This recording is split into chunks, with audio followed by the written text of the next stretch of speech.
Buenos dias. Welcome back to the further adventures of Zorro as he rides again by Johnston McCulley. At the hacienda of Don Carlos Pulido, the outer door was opened slowly, stealthily. A villainous face showed. Then the door was thrown open wide, and half a dozen men stormed into the room.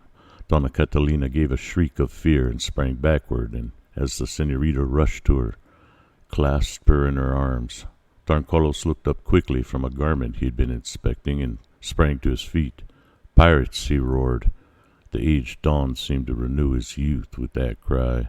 He darted back against the wall, shrieking for his servants and his men, his hand darting to the blade that happened to be at his side. But the surprise was complete, and there was no hope of victory over the pirate crew. Servants rushed in loyally only to be cut down. Donna Catalina and Lolita crouched in the corner, the aged Don standing protectingly before them. Sanchez made for him. Seeing the girl, the pirate laughed and attacked like a fiend, and the Don Carlos went down before he could give a wound. Donna Catalina's shriek rang in his ears. Then there came another shriek as Senorita Lolita felt herself being torn from her mother's arms. Sanchez whirled her behind him, and another of the pirates clutched her in his arms. "Easy with the wench," Sanchez cried. "She is to be saved for some great man." The little senorita struggled and fought, her gentleness gone in the face of this emergency. Horror claimed her and destroyed her reason. She had heard whispered wild tales of what happened to women captured by pirates. Out of the house she was carried, shrieking in fear. The pirates poured out too. Some of the outbuildings were ablaze now, and shrieking, swearing crew was looting the house for what valuables could easily be carried. Men of the hacienda came running only to be cut down with a laugh. More huts were set ablaze. Pirates came running from the house carrying jewels, silks, satins. Senorita Lolita realized dimly that her wedding garments had been ruined by these men. "Diego," she moaned, "Diego." Horses were procured, her father's blooded stock, and she was lashed to the back of one of them. The pirates mounted others, and Sanchez urged them on their way toward the distant sea. He had orders to get there before dawn, and he feared Barbados too much to disobey his orders. Senorita Lolita glanced back once to see the flames pouring from the doors and windows of the home she had loved. She thought of the father she had seen cut down, of her tender mother, and then she slumped forward in a swoon, and Sanchez steadied her in the saddle. Two men of the hacienda carried Don Carlos Pulido from his burning home and placed him down at a distance beneath a tree. Donna Catalina knelt beside him, weeping. "Find a horse," the aged Don commanded one of the men. "Ride like a fiend to the town and tell Don Diego Vega of this. As you love the senorita, spare neither yourself nor the mount. Ride, do not bother with me." And so the man found a horse and rode toward town, going like the wind, and so the news came to Don Diego Vega. The senorita, coming from her swoon, found that pirates were traveling at a high rate of speed. Mile by mile, they cut down the distance to the sea. There was an excellent trail used by traders, and Sanchez followed it swiftly. It was like a nightmare to the little senorita. Again she wondered at the fate of her father and mother. Again mentally she called upon Diego to save her. But her proud blood had returned to her now. She curled her pretty lips in a scorn when Sanchez addressed her and would make no reply. Her eyes snapped and flashed as she contemplated him, her tiny chin tilted at an insulting angle. She was a Pulido, and she remembered it. Whatever fate held in store for her, she would be a Pulido to the end. And finally, after some hours, they rounded a bend of a hill and saw the sea ahead of them, and the mouth of a dark canyon that ran down into it. Sanchez dismounted them beside the curving cliff. The loot was piled on the sand. The horses were turned adrift. Señorita Lolita was forced to dismount. Her wrists were lashed behind her, and she was compelled to sit on the ground with her back to the cliff's wall. Some of the pirates lighted a fire of driftwood. Sanchez stood looking out to sea, watching for the ship that would soon be due. And then came Barbados and the pirates from the town. "Fair loot," Barbados cried as Sanchez questioned. "But we were outdone. Some devilish caballeros were having supper, and we stumbled upon them, twice our number. But we have fair loot, and we have the girl." "Si, we have the girl," Sanchez replied. Barbados walked over to her. "A pretty wench," he declared. "Small wonder a man wished to have you stolen. Proud, are you? Ha! We'll see what pride you have remaining by the end of the next moon." He whirled to look over the camp. "Sanchez," he commanded, "put a sentinel on top of the cliff. I do not expect pursuit, but it's best to be prepared. I ran across that fiend of Zorro, and he marked me. But there are not horses enough left in town for himself and his friends, and he would not dare follow alone.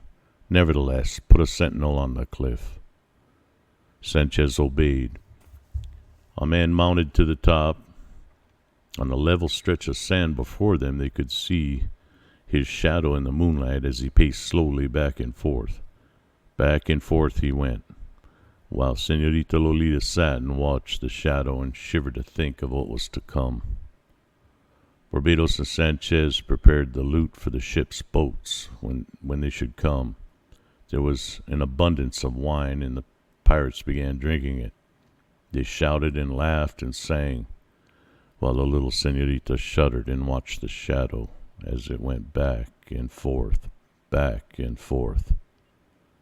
And suddenly she bent forward, for there were two shadows now. Hope sang in her breast. One of the shadows was creeping up on the other. "Diego," she breathed. "If it could only be Diego." The moon was dropping. It was at a point where the shadows were lengthened, grotesque. And suddenly Sanchez gave a cry and pointed to the stretch of sand. Barbados turned to look. The pirates stopped drinking and crowded forward. There, on the sandy stretch, a picture was being enacted. They saw the silhouettes of two men fighting, thrusting and slashing at each other. From above came the ringing of blades that met with violence. The pirates sprang back, tried to look up to ascertain what was taking place there. The shadows disappeared from the sand for a time as the combatants reeled back from the edge of the cliff. "Above, some of you," Barbados cried. They started and stopped. Down the face of the cliff came tumbling the body of a pirate sentinel. It struck the sand, and Barbados and the other crowded forward to see. "By the saints," Barbados swore. His little eyes bulged. On the cheek of the dead pirate sentinel was a freshly carved Z. "Barbados, look," Sanchez cried. He pointed to the body. Fastened to the man's belt with a thorn was a scrap of parchment.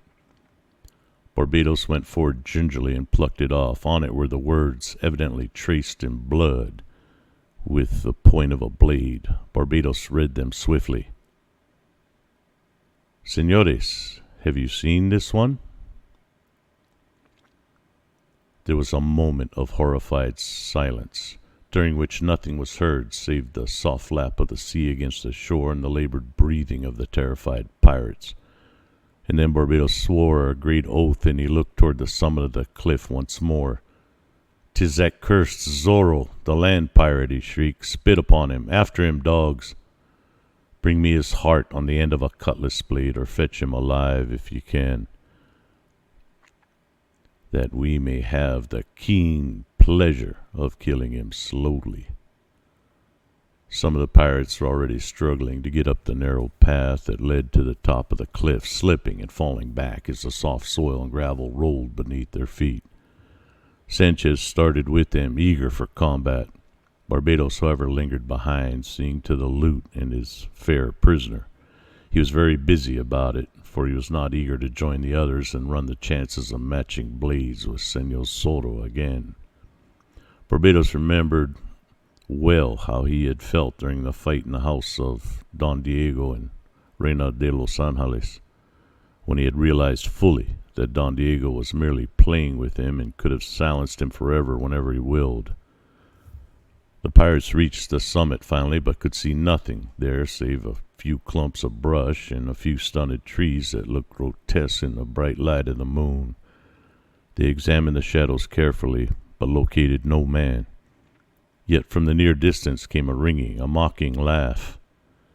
They would have pursued, but Barbados hailed them from below, ordering them down to the beach again. The boats were putting in from the ship. Down to the strand they tumbled, getting ready to store away their loot. They did not bother about the dead pirate, since he was an ordinary fellow who did not count. They guzzled more wine, ran down into the surf to help drag the boats ashore, greeted their fellows, laughed and shouted and jested and cursed in raucous tones. Barbados turned to where the Senorita Lolita was sitting with her back against the cliff wall and her tiny wrist slashed behind her. She raised her face and looked at him bravely, her black eyes snapping, her lips curled in scorn. "This Senor Zorro, I've been given to understand, has some concern in you," Barbados said. "If he has, Senor Pirate, it's time for you to feel afraid," she replied. "Think you that I fear the fellow? Ha! He is no fellow. He is a caballero, with the best blood flowing in his veins. If you can understand what that means, you, who have the blood of swine in yours." "By my naked blade," Barbados swore, "were you not to be saved for a great man?"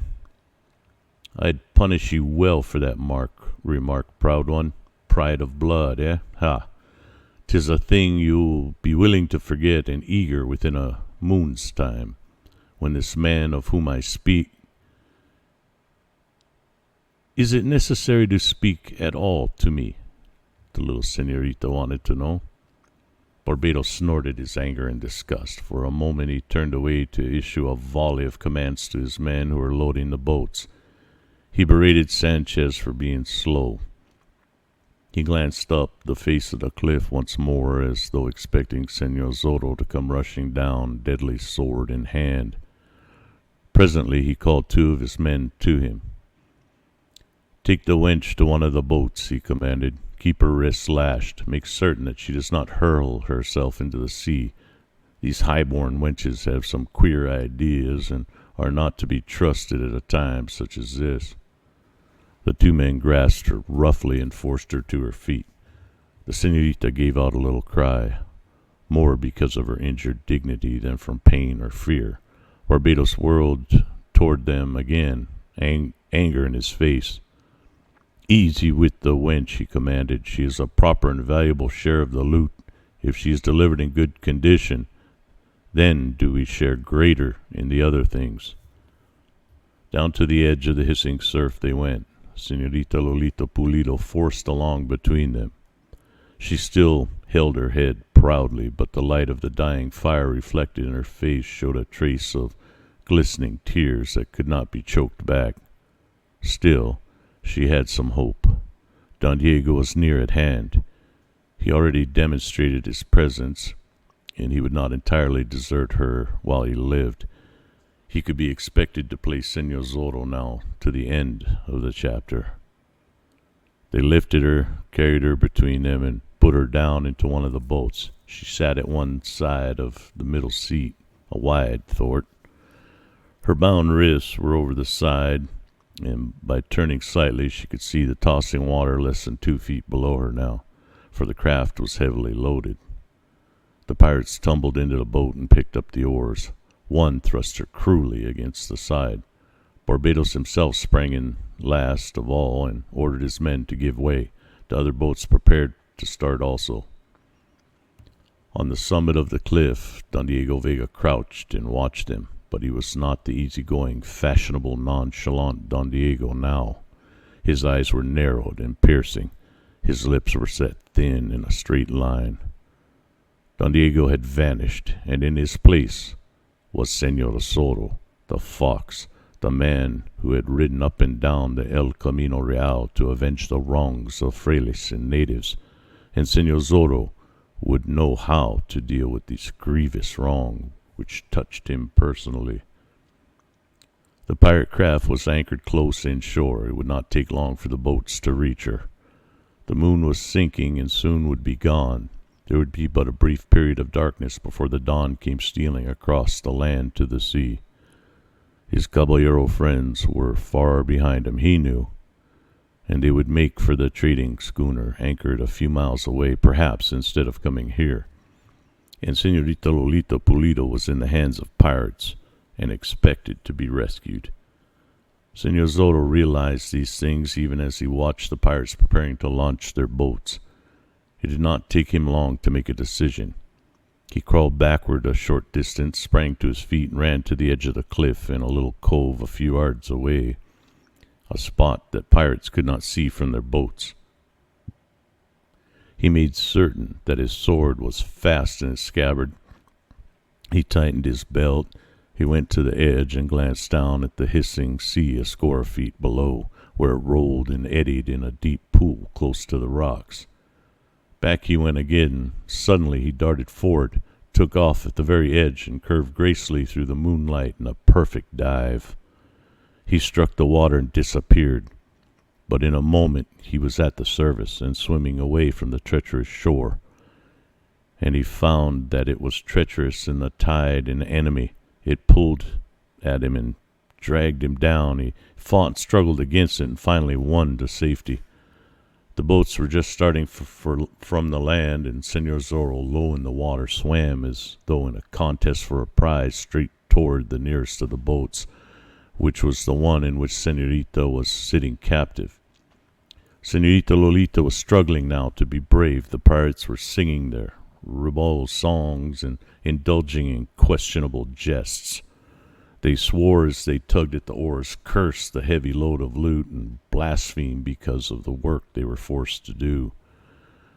The señorita, remembering her proud blood, had tried to maintain her courage, but now she felt it ebbing swiftly.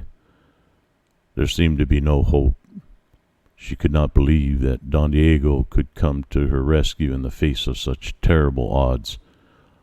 Once she gulped and felt herself near to tears. She leaned backward to keep as far as possible from the pilot sitting beside her.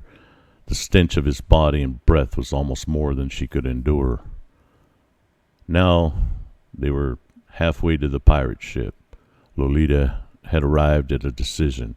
She would be no prey for pirates if she could find at hand the means of taking her own life. She remembered what Barbados had said about her being the prize of some great man. She wondered at it a bit, but suppressed terror occupied her mind and kept her from the wandering touch, and again she leaned backward and her bound hands almost touched the water over the side.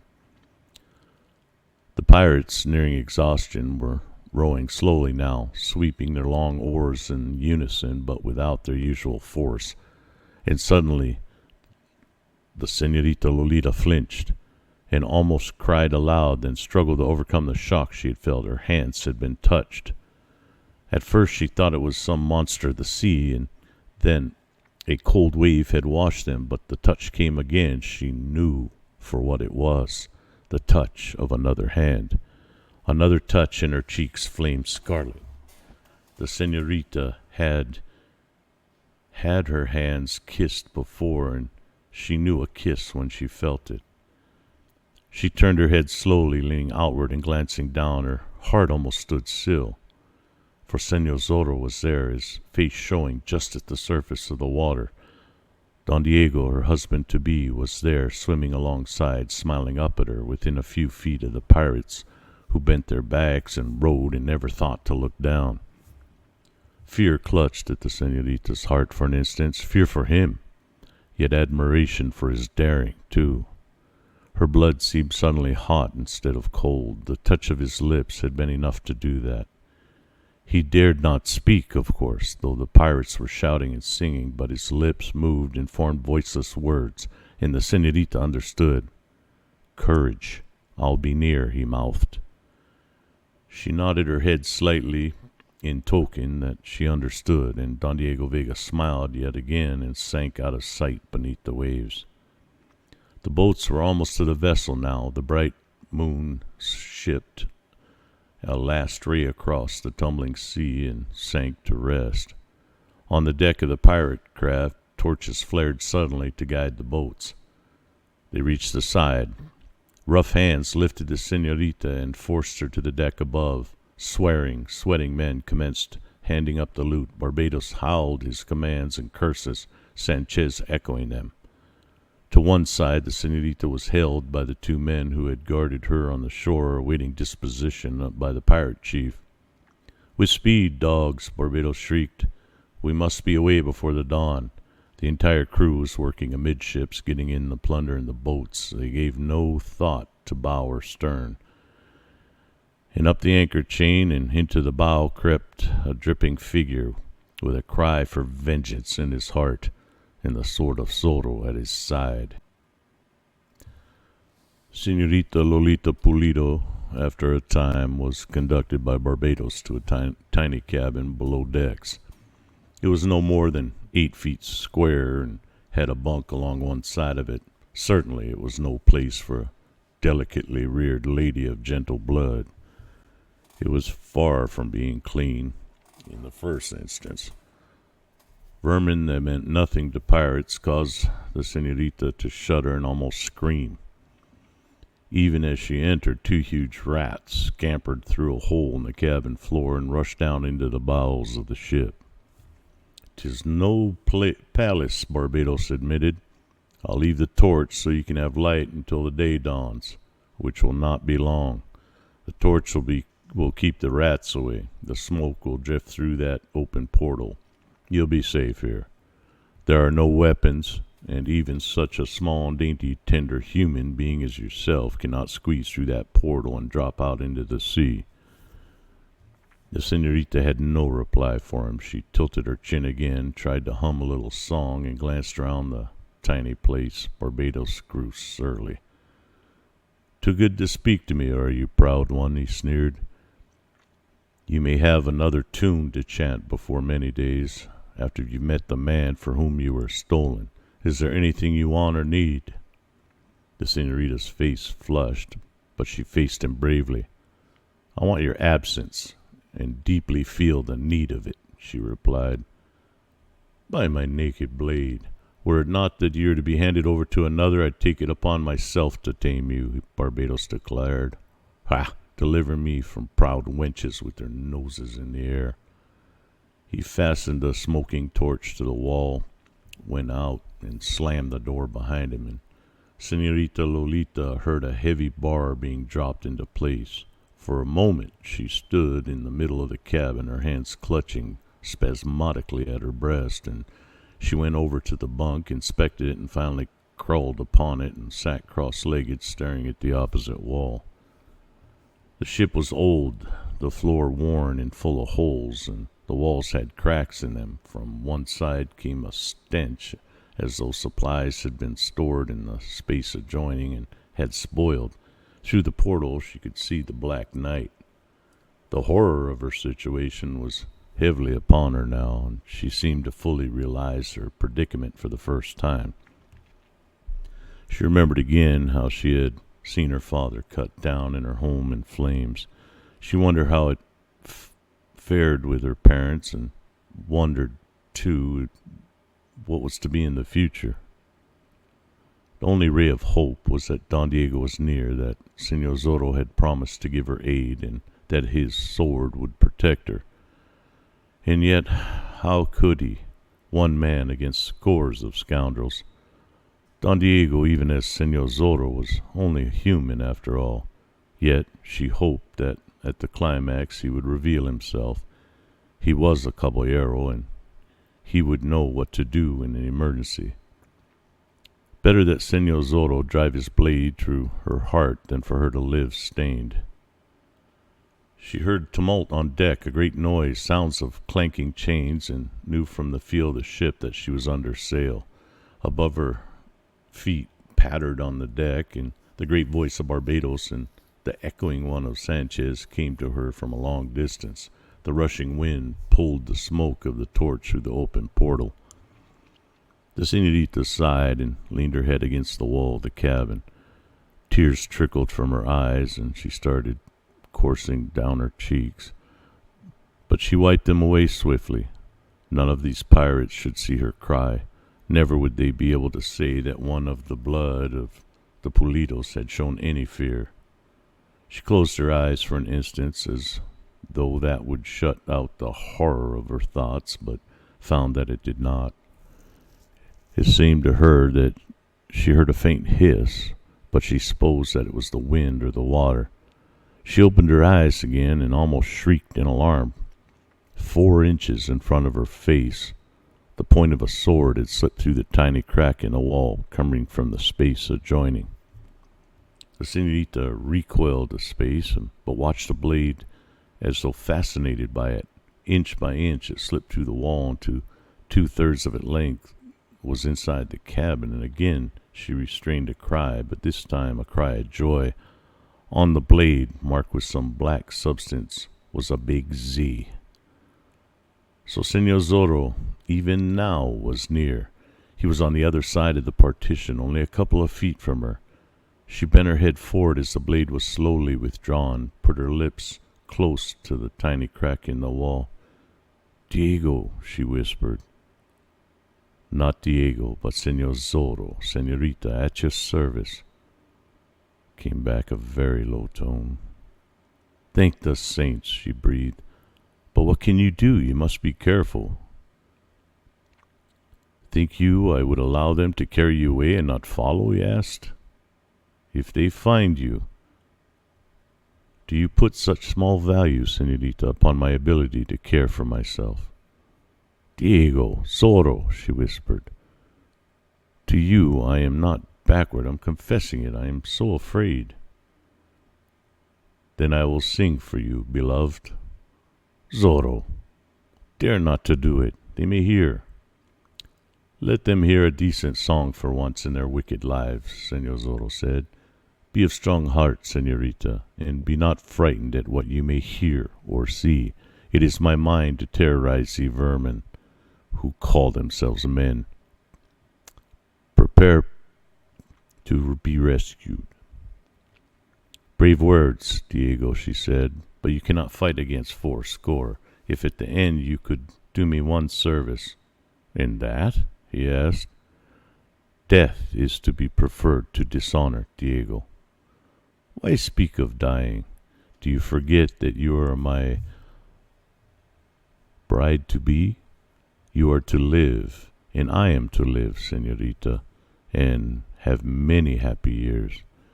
Think always on that, and not the other, and be of good cheer, for I am near you, always." She heard slight movement on the other side of the partition. He did not speak again, nor did she. Her heart was beating like angry waves against a rocky shore. Her face was flushed. It gave her courage to know that he was near. Senor Zorro, she felt confident, would find a way. There was silence for a moment. Then she heard his soft hiss again. "See?" she questioned. "This is some sort of storeroom," he said, "in which Zorro has made a temporary nest. But I do not intend to remain in it forever. It is my mind to look at you through the porthole before the dawn comes." "Diego, to dare such a thing!" "What would not a caballero dare for love?" he asked. "For love of such one—" "Diego, call me Zorro, for, by the saints, that is my rule now. I find that I have dual personality, and the tamer part of me is not working at the present. I am Zorro, the daring in love and war. Have a care for my sake," she begged. "I have work to do and a game to play, and they may be combined," he answered. "For the moment, adios." Again she heard the little sound as though he were retreating from the partition and crawling over boxes and bales. There was a deep silence for a time, save for the noises on deck, and then she heard his voice raised in song. and her heart almost stopped, for she knew that the pirates must hear it too. She leaned her head against the wall that she might hear it better, though she was sorely afraid. She had heard that song often before from Don Diego's lips, and when the other young caballeros had come to her father's hacienda serenading, but never had she heard the real Señor Zorro sing it before, and never before has it sounded so thrilling and sweet. Atención, a caballeros near, to guard the one to his heart most dear, to love, to fight, to jest, to drink, to live the life and never shrink. His blade is bright, his honor too. Atención. The voice grew louder, more ringing. It seemed the senorita to swell through the ship and across the tossing sea. Her heart beat faster, though he still feared for him. Well, she knew the audacity, the reckless courage of her Señor Zorro. Zorro, she breathed, man of men, caballero mine. There was silence on deck above, and she heard the harsh, loud voice of Barbados, but could not understand his words. Señor Zorro was continuing his song.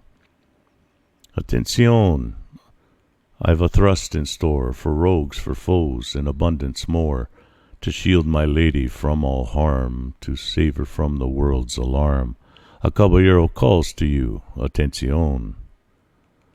The señorita's eyes closed, her lips parted slightly, her breathing became as the stirring of a leaf on a gentle breeze. The song had lulled her fears. Zorro, she whispered, as the verse was ended, but there came no answer from the other side of the partition. Up on deck, however, there was consternation. Barbados, having listened, whirled angrily toward his crew. "Who dares sing such a song?" he shrieked. "Are there not royally good pirate ditties that some of you must use the mush-like tunes and words of the highborn?" "Every man is on deck," wailed Sanchez, who had been superintending the storing of the loot. "'Tis a ghost song," he exclaimed. "A ghost song?" shrieked some of the ones nearest him. Barbados shuddered. "There will be ghosts aplenty if this nonsense doesn't stop," he declared, whipping his cutlass out of his belt. "It was no ghost singing. A ghost would have more perfect voice. If I hear it again—" He heard it again. It seemed to come from the sails above, from the waves overside, from the cabins below. "Dios!" Barbados swore. "By my naked blade, it is a ghost song," Sanchez whimpered again. Barbados whirled upon him, but the lieutenant dodged the blow that would have hurled him senseless to the deck. The pirate chief, breathing heavily, looked around his men. Terror already had claimed some of them. "It is a trick of some scurvy knave. I'll split in two," he declared. "On with your work." The men shivered, but again bent to their task. Barbados walked to the rail and stood looking down at the dark water, and then toward the land where the dawn was almost due. Through the darkness and up to him slipped one of the pirate crew. "Master," he whispered. "To your work, hound of hell. A word with you, master." "Concerning what?" Barbados demanded. The man edged closer. "Master, I have a present for you, a godly piece of loot that is not in the common store." "How is this?" Barbados said. "You steal from your comrades?" "Softly, master, else they'll hear," the man whispered. "This is something special, and I got it for you." "In Reina de los Angeles?" "Sí, master, in Reina de los Angeles." "It was while we were in the church there." "In the church?" Barbados gasped. "When the old fray first stood us off, and before you came, we rushed forward, and I was in the van, and when the old fray was hurled backward for the first time, I got it." "And what was it?" "A golden goblet, master, studded with precious gems. See, I have it here. I saved it for you, master, and thought perhaps that you might give me a promotion." Barbados looked at the goblet. Struck by the light from the nearest torch, it glowed and glistened like some living thing. The pirate chief recoiled. "Away with it," he cried. "I do not want to touch it. I don't want to see it. It is a thing of ill omen, that thing the old fray was trying to protect." But master." "Ill luck will follow the man who has it." It is some sort of holy thing. Away with it. Keep it for yourself. Gamble it away, and the sooner you get rid of it, the better. You may be struck down for taking it. I had a friend once who robbed a church and struck a priest, and I do not care to remember what happened to him. Are you going to take it away? The man gasped, astonished, and put the golden goblet beneath his shirt. I may have it all for myself, he asked. See, I would not touch that thing. I call upon the saints to witness that I never touched it. So, through all the ages, have wicked men in moments of fear called upon the gods they pretended to scorn.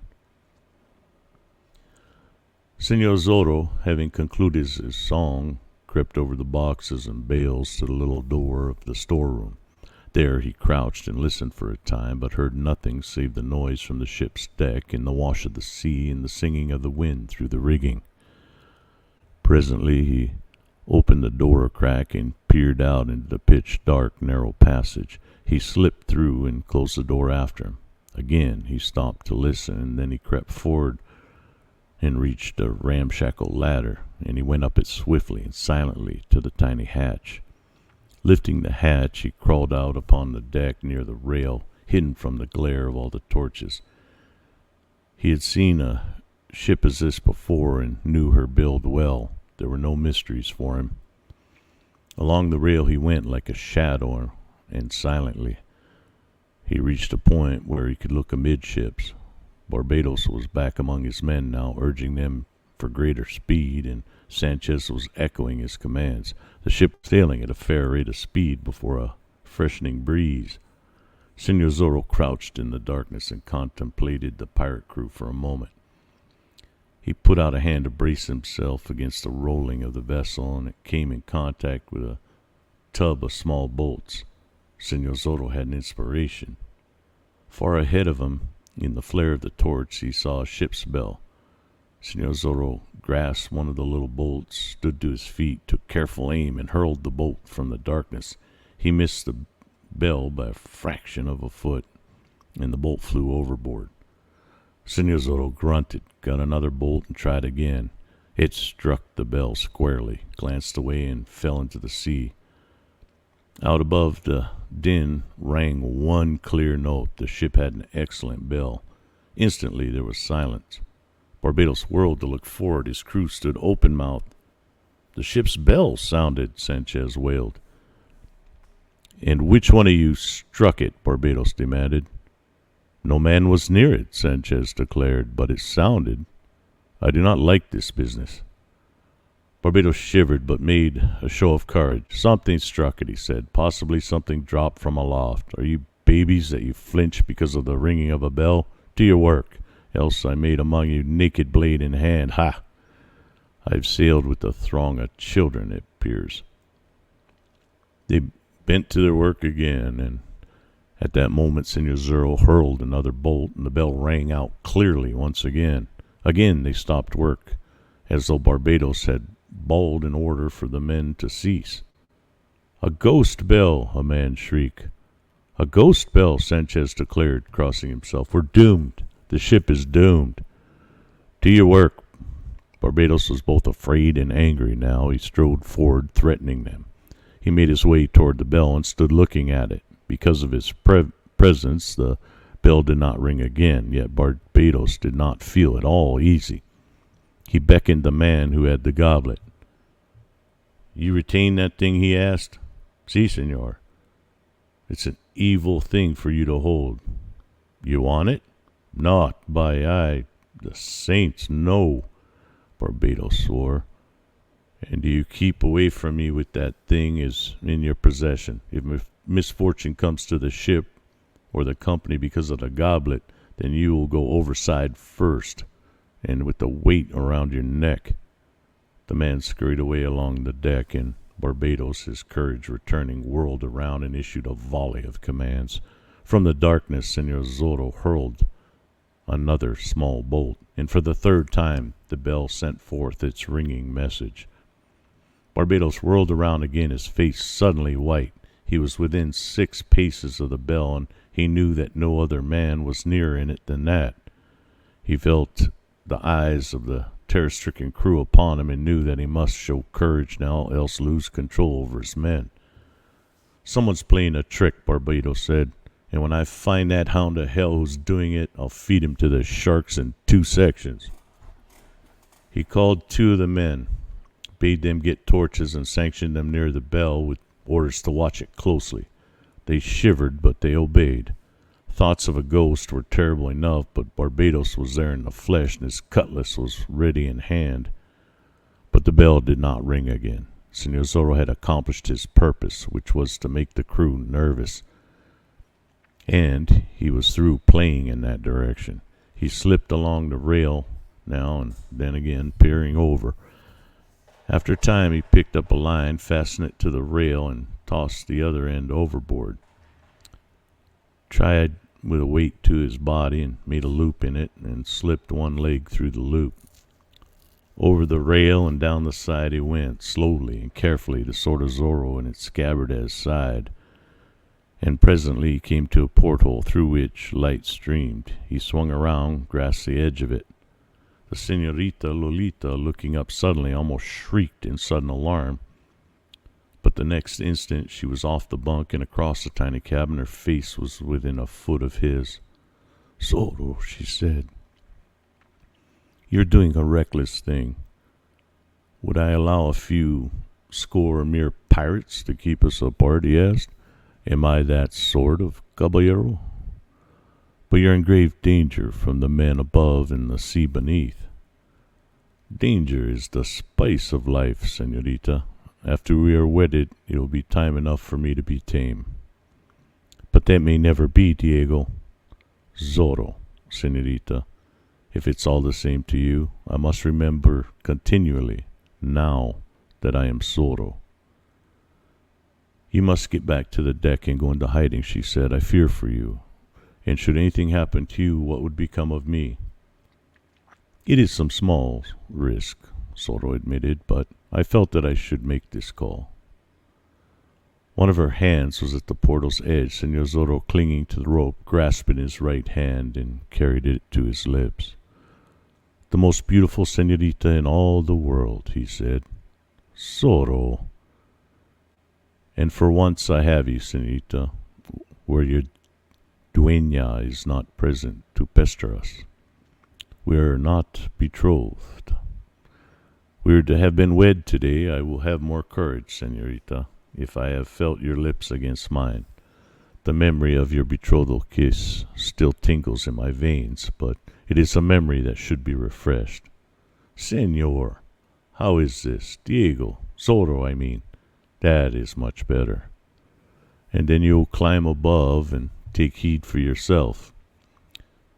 With a kiss for incentive, I could climb to the summit of the world and reach for heaven, Senor Zorro declared. She blushed and then inclined her head. He bent forward and their lips met in the porthole. "Go," she said then. "Go, Zorro, and may the saints guard you." "My arm is strengthened," he declared, "and your wishes are to be obeyed, senorita. Adios." In an instant their eyes met, and then he was gone, climbing up the line, hand over hand in the darkness. Senorita Lolita tried to watch him, but she could not, and so she hurried back to her bunk and curled up on it again, holding one hand to her flaming cheek, moistening with her tongue and lips that Senor Zorro had just pressed. Zorro reached the deck and disconnected the line, wishing to leave no trace behind him. He glanced toward the land and realized soon the dawn would come. Along the rail he slipped until he came upon a spot from where he could watch the pirates. The majority of the loot had been stored away. No man was aloft. Barbados was cursing at the group near the opposite rail. Senor Zorro looked across at him and wished that he was near. He saw Sanchez, too, knew him for the lieutenant, and it came to his mind that Sanchez had commanded the squad that had abducted Senorita. And as he watched, Sanchez started across the deck, around the mast, bore down upon Senor Zorro where he stood in the darkness. Soon he would be in the darkness near the rail. But before he could reach it, he would be forced to pass beneath one of the flaring torches, and for an instant the strong light would be in his eyes. Senor Zorro whipped out his blade and crept forward to the edge of the blackness, keeping behind a mass of cordage piled behind the deck. His eyes were narrow now, his lips in a straight line, an expression of determination in his face, so he stood and watched as Sanchez approached, holding the sword of Zorro ready. The moment came. The blade darted forward and struck. Its point worked like lightning. Sanchez gave a scream of mingled surprise, pain, and fear and reeled backward, clapping a hand to his forehead. Barbados whirled to look. Senor Zorro, as silently as a shadow, darted along the rail through the black night on his way to the little hatch at the storeroom below.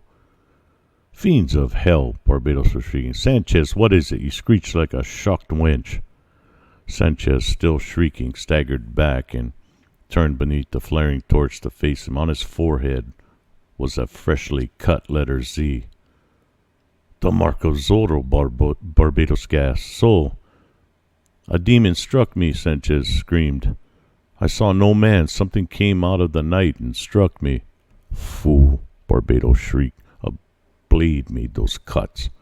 "But there was no blade, no man. Out of the dark it came." "Think you Zorro is aboard?" "No man, I say," Sanchez shrieked. "It was a ghost.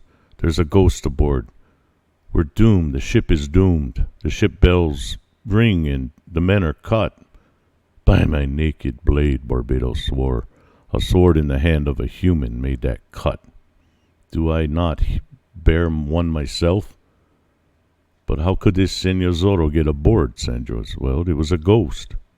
The ship's bell gave forth one more melodious clang. Senor Zorro, on his way to the storeroom in his hiding place, had stopped long enough to hurl another bolt. Sanchez and some of the others shrieked in terror. Barbados, cursing loudly, strode to the middle of the deck, whirled around, brandished his cutlass as though he would have fought the world. He would not admit to himself that this thing was getting on his nerves, but he glanced anxiously toward the land and wished for the dawn. He drove the men to finish their work, grasped Sanchez roughly by the arm, and led him aside. "Understand," he said, "either this Senor Zorro is aboard in some mysterious fashion, or else there's a traitor among us playing this part of Zorro." "A ghost," Sanchez began.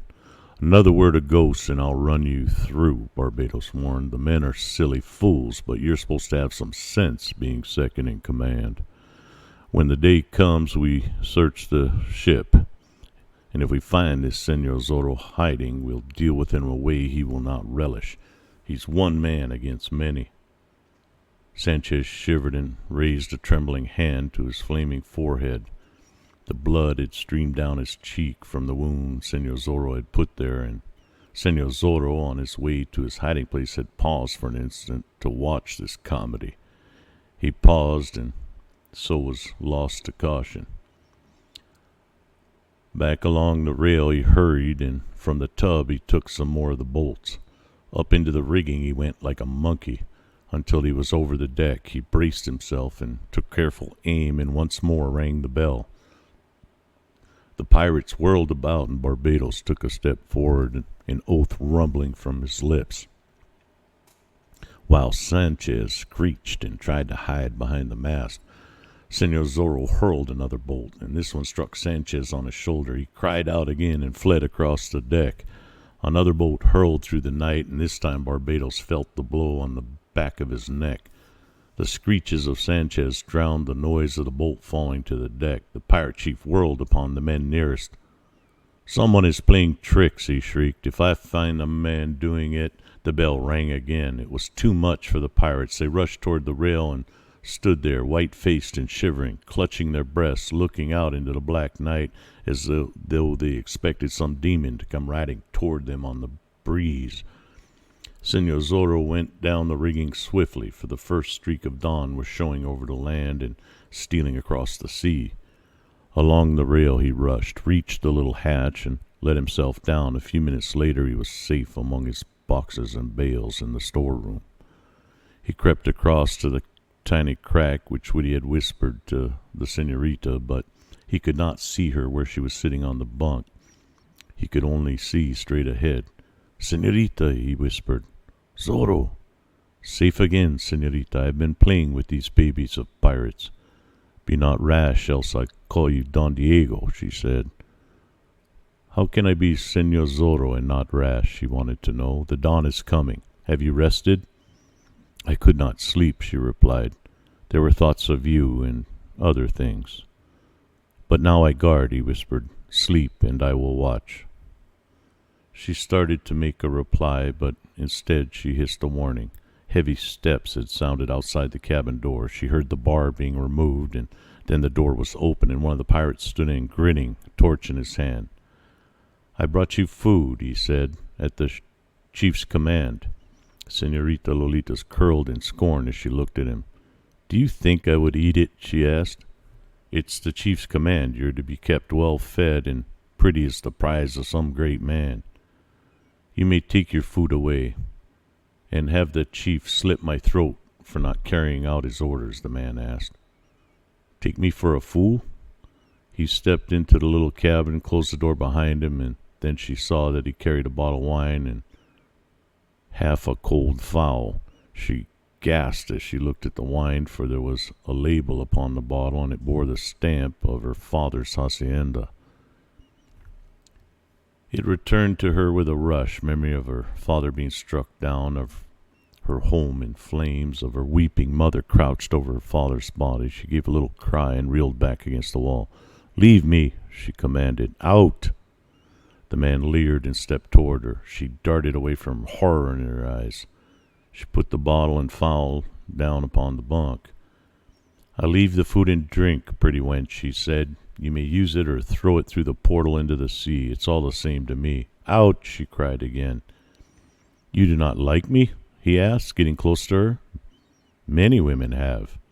You're not to be spoiled, being the prize of some great man, but a kiss will not spoil you. Never have I kissed a wench with proud blood in her veins. It'll be something to remember and boast about." Now she crouched against the wall, her heart pounding at her ribs, her breath coming in little gasps.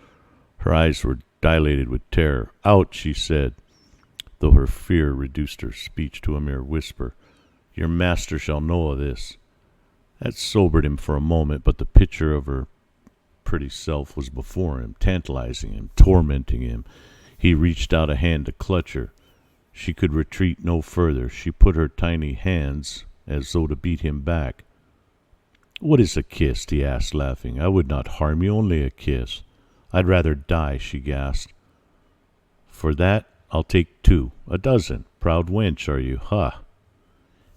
He grasped her wrists and started pulling her toward him. She lurched backward, fought with the strength she could, felt that she was about to swoon, and realized she must not. He followed her, reached out the other hand to grasp her better. And like the darting of a snake's tongue came the sword of Zorro through the crack in the wall. In and out it darted with swiftness of thought. The senorita, reeling back against the wall, felt herself release, and the pirate sagged before her to his knees, toppled forward, and collapsed at her feet. Terror-stricken, she looked down at him, her eyes bulging wide. Blood flowed from his breast and formed a pool on the floor of the cabin. A hiss from the other side of the partition brought her to her senses. She realized then that Zorro's blade had done this thing to save her indignity. "Senorita." "See?" she questioned. "Take this fellow's dagger from his girdle, dip it in the blood on the floor, and have the courage to act quickly. 'Twill appear as though you did it when he offered you insult." She realized what he meant and was quick to obey. She needed the blood of the Pulidos to aid her now. Stooping, she reached out a hand and grasped the hilt of the dagger and the dead man's belt. She drew it out, shuddered, turned her head away for a moment, faint at the sight of all the blood. "Courage," Zorro whispered, reached her ears, "and make haste, senorita. Some man may come." Now came the thing that tested her courage, but she felt that the eyes of Zorro's were upon her. Again she bent forward and bathed the blade of the dagger in that pool of blood on the floor. Then she sprang to her feet, holding the dagger in her hand. Her face went white. "Open the door," Zorro whispered from behind the partition, "and shriek." She hurried to the door, shuddering as she pulled her skirts away from the dead man. She opened it and peered out, and the shriek that she gave was no acting, but the sudden outpouring of what she felt. There was a moment of silence, and she shrieked yet again, and down from the deck tumbled Barbados, rage in his face. He looked at her and the dagger in her hand and thrust her aside and stepped into the cabin. "So," he said, "what happened here?" "A lady of my blood does not suffer insult," she said. "Ha! The dog forgot his instructions, did he? 'Tis well that he's done for." "You have saved me the task," Barbados declared. He turned and looked full at her. "A wench of spirit," he said. "I have half a mind to keep you for my own." Back to the door he went and shouted to those above. Two men came rushing down. Barbados yelled commands at them, and they carried the dead man away. Another brought water in a pail and dashed it over the floor to wash the blood down the cracks. Barbados turned and looked at her again. "You may keep the beast's dagger for a souvenir," he said. "Here, let me clean it for you." She surrendered it willingly. Barbados wiped the blade on his trouser, bowed, and handed it back to her. "Take it," he urged. "Use it when you will, if there are others who try to disobey my commands. You are to be delivered unspoiled to a certain man. Failing that, I claim you for myself, and put out the torch when I have gone. The day is here." He went out and closed the door, and once more the heavy bar was dropped into place. Senorita Lolita tossed the dagger from her, hurried to the bunk, and collapsed upon it. Her senses seemed to be reeling. She forgot to extinguish the torch. "Senorita," Zorro whispered from beyond the partition. But she made him no reply. The terrors of the night had taken their toll. She had swooned at the dawning of day.